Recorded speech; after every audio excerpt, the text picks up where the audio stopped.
For those of you who don't know, I'm a freelance photographer. If any of you need headshots, look me up.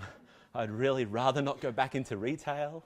I love doing photography and I love being around for these nights, and it's really nice to be up on stage instead of on the side clicking, but I'm pretty happy for this as well.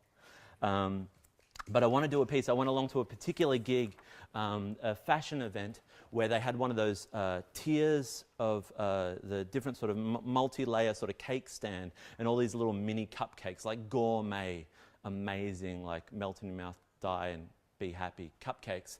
And I had a couple.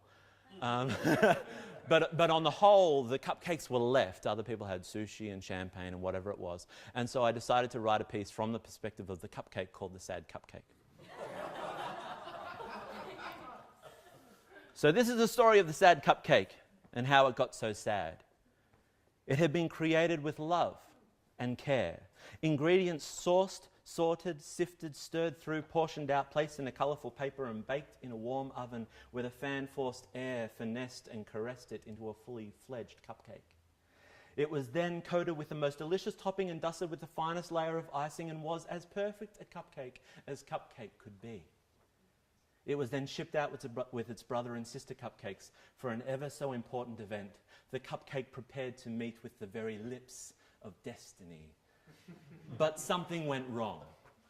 The fashionable crowd beheld the cupcake with disdain, their comments piercing the little cupcake's ears. Who would have such a thing served to the likes of us? Does this have egg in it? Ugh, gross. Icing, how quaint. Pass. And so the evening did indeed pass, the little hopeful cupcake patiently waiting to be chosen. But the ever-callous crowd cautiously consorted with their conspiring counterparts, and after checking their calorie-counting phone apps, casually declined the cupcake and quaffed their chilled champagne instead. To refuse the cupcake became a sign of allegiance to good health and personal willpower. It established one's strength to the audience of onlookers and shamed those less disciplined. The confounded and despairing cupcake resented ever being born. Such care and culinary precision had gone into baking it just right, only to be refused by this crowd of crude and cynical fashionistas. Then again, the cupcake was not the only one that evening who was sad. All the models and the bookers and the agents and the designers and the reviewers and the journalists, they did not fare that much better. For their night would be equally as miserable as the cupcakes, knowing 1,000 eyes were upon them, judging them, ranking them, rating them, gossiping, deconstructing their parts, and equally disregarding she's had work done. They're wearing that? Oh, that's so last season. I can't believe someone invited them. All were on show.